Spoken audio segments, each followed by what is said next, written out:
Russia claims that the Ukrainian forces defending Mariupol's last stronghold at the Azovstali steelworks have surrendered, but this still doesn't mean Russia can claim victory over Mariupol.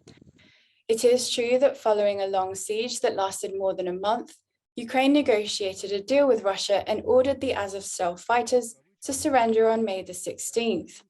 But it's reported that there are over 1,000 troops still hiding within the plant.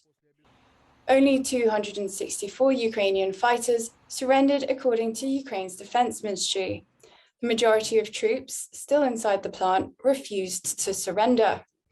Out of those that gave themselves up, 52 were severely wounded and taken to a nearby hospital. Reuters reports the remaining healthy troops were bused to a former penal colony in a Russian-controlled town.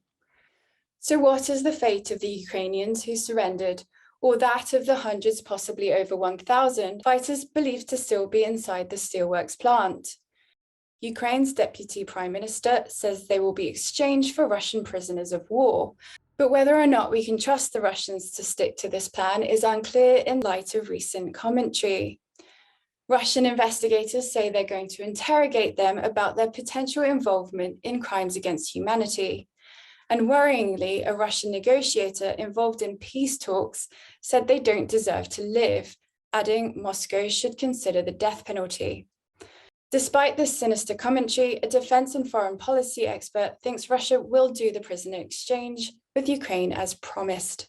I'm a little bit more hopeful on this one getting worked out for the simple reason that Ukraine has lots of Russian prisoners, and there is a natural swapping process that can occur in these kind of conflicts, and to my understanding has been happening in this one.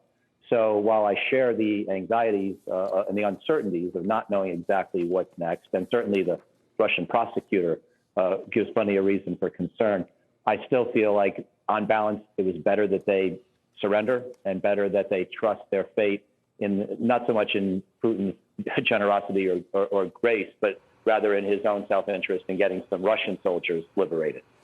We will have to wait and see what becomes of the Ukraine soldiers who valiantly defended Mariupol, but are now in Russian captivity, and those who remain at the Azovstali stronghold, refusing to surrender. Valerie Brown, The Sun.